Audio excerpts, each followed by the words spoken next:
자, 그리고 또 한 분 인터뷰 이어가도록 하겠습니다. 앞서 새벽에 진행됐던 긴급 방송에서도 저희가 급하게 한번 모신 적이 있었는데요. 저희가 주목해야 되는 분이 한 분이 계십니다. 바로 류혁 법무부 감찰관이신데요. 비상계엄이 선포됐다는 이야기를 듣고 오늘 새벽 0시 9분에 법무부에 사표를 제출을 했습니다.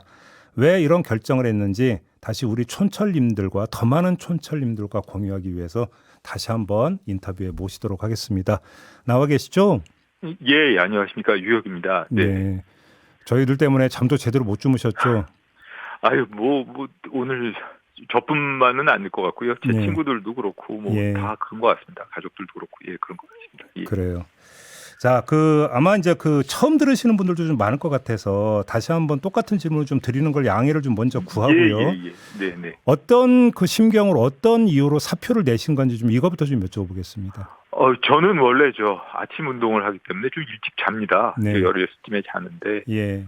아이가 와가지고 깨우면서 저 지금 계엄이 선포됐다고 하길래, 바로 이 메신저를 보니까 공무원 비상소집령이 내렸었습니다. 아, 예. 그래서 언론 같은 걸 보니까 이제 계엄 선포가 됐다고 하고, 그 소식을 접하고 이제 비상계엄에 비상 소집에 응하러 가면서 네. 저 나름대로 여러 가지 생각을 했습니다.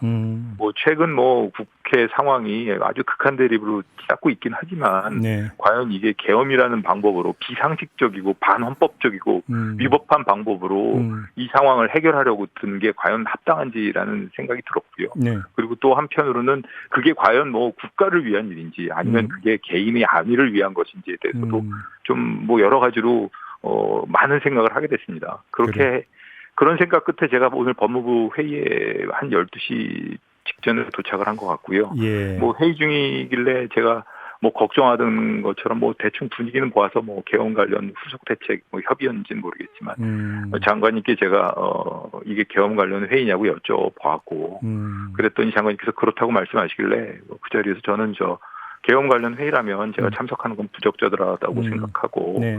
제가 공직에 있는 동안 계엄 관련 지시 사항은 절대 이행할 생각이 없으니까 저는 이 자리를 나가겠다라고 말씀드렸습니다. 그리고 나와서 바로 장관실 밖에서 사직서를 썼습니다. 그 시간이 12시 09분이었습니다.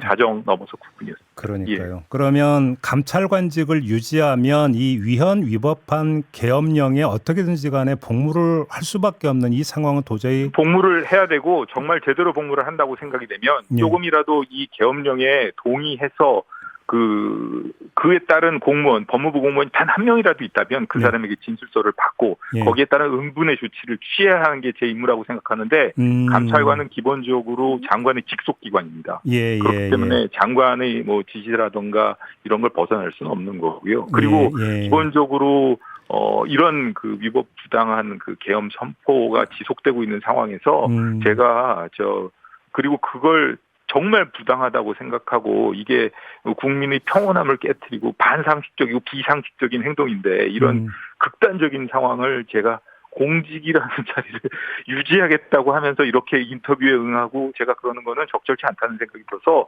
저 나름대로의 결심이 섰습니다. 그래서 그리고 어차피 제가 내년 7월이면 끝날 때도 됐고요. 네. 그냥 공직에 대해서 그다지 미련이 있는 사람도 아니고 하기 때문에 그냥 이제는 던질 때가 됐다라고 생각을 해서 그냥 사직서를 쓰게 됐습니다. 그러면 사직서 제출할 때 박성재 법무장관한테 직접 제출하셨습니까?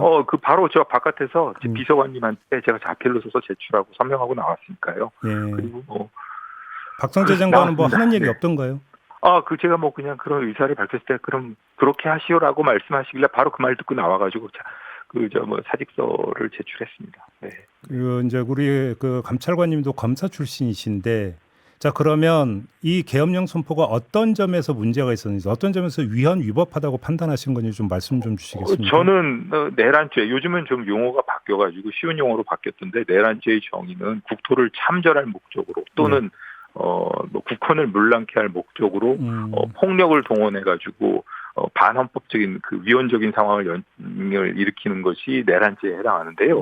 이번 경우를 보자면 과연 이런 상황이 그런 헌법적 위기 상황인지 혹은 국가의 안위가 문제되는 그런 상황인지 물론 국회에서 극한 대립이 이루어지고 있고 저 역시 저는 아주 비정치적인 사람이라서 이런 상황에 아주 염증을 느낍니다. 사실.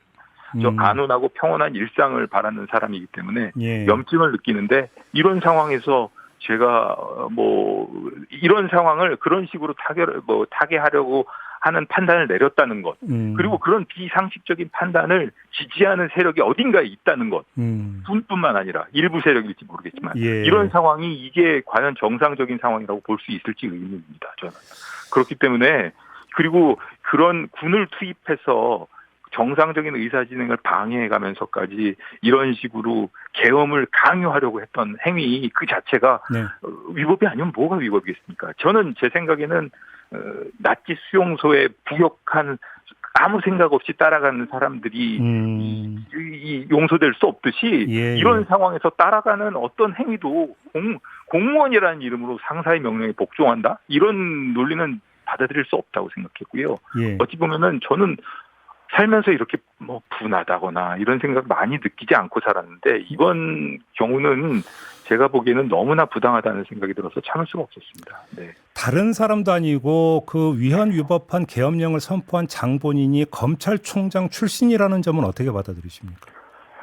제가 보기에는 제가 검사 출신이라서 두둔하려는 건 아니고 정말 공직을 성실하게 수행하려고 하는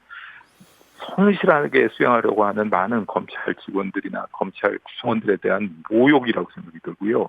그리고 본인이 이런 잘못된 비상식적인 판단을 할 수 있다는 그 상황 자체도 인정하지 않고 주변에 그런 사람들을 거느리고 국가 최고 지도자 자리에 있다는 거는 너무나 큰 불행이라는 생각이 듭니다. 이 정말 어떻게 좀 제가 말씀드리기가 좀 참담할 정도로 좀 괴롭습니다. 네. 근데 참 뭐한 게요. 다른 사람도 아니고 검찰총장 출신이면 그 누구보다도 헌법적 마인드와 법률적 지식이 월등하다고 봐야 되는데 도대체 왜 이런 여기에까지 가서 다다랐을까가 정말 납득이 안 되거든요.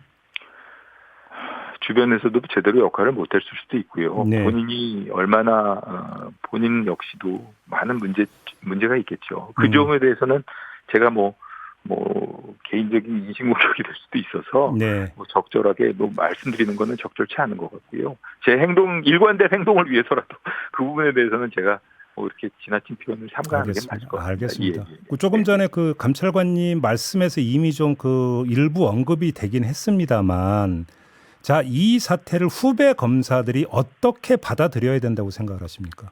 후배 검사들이 당연히 이걸 합당한 상황이라고 받아들이지는 않을 거라고 생각하고요. 예. 저는 많이 보아온 저 후배들의 양심을 믿고 네. 또 기계도 믿습니다. 그리고 여러 가지 면에서 제가 몸담아왔던 검찰 조직 그리고 이제 떠났다고는 하지만 저는 원래 공대 출신이고 법대 출신도 아닌 사람으로서 법 정의 법치에 대한 신념을 가지고 어떻게 보면은 검사를 하겠다고 마음을 먹었던 사람인데요. 예. 이렇게 무너지는 것이 참 참담하다고 생각이 되고 아무리 어려운 상황이지만 이제 더 이상 내려갈 곳도 없으니까 힘내서 제자리를 찾아갔으면 하는 바람뿐입니다. 그러니까요.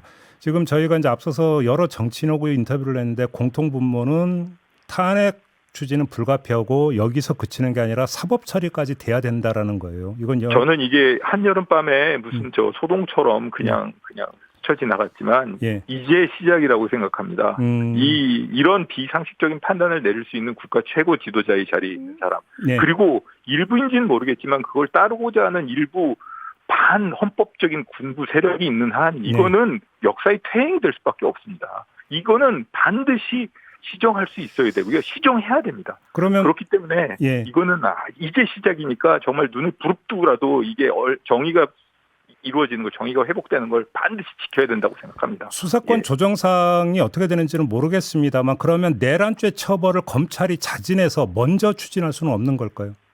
저는 지금 제 생각에는 그 부분에 대해서는 저 나름대로의 생각이 있지만은 지금 아직 검찰이 어떠한 입장을 표시하지 않은 상황에서 제가 입장을 표명하는 거는 어떻게 보면 검찰 후배들에 대한 부담이 될 수도 있고 검찰 후배들이 자발적으로 현명한 판단을 내려줄 수 있기를 기대하고 있습니다. 네. 아무튼 처벌은 불가피하다라는 말씀이신 거죠? 전 처벌 그 점에 대해서는 하늘이 두 쪽 나도 양보할 생각이 없습니다. 알겠습니다. 예. 자, 근데 아직 그 사표는 수리 안 된 거죠, 아직은? 저는 뭐 사표 수리와 무관하게 저는 네. 더 이상 법무부 감찰관으로서의 공직을 수행할 의사는 확실히 없다고 제가 마음을 붙였고요. 알겠습니다. 다만 어찌되었든 간에 아마 그 다른 공직자분들은 감찰관실에 계신 분들은 다 뭐 성실하게 아마 평온하게 아마 업무를 수행하실 수 있으리라고 알겠습니다. 믿고요. 그걸 좀 당부를 해드리고 왔습니다. 네. 알겠습니다. 오늘 인터뷰 다시 한번 감사드리면서 마무리하겠습니다. 고맙습니다. 이제 푸시겠습니다. 네, 고맙습니다. 네, 류혁 법무부 감찰관과 함께했습니다.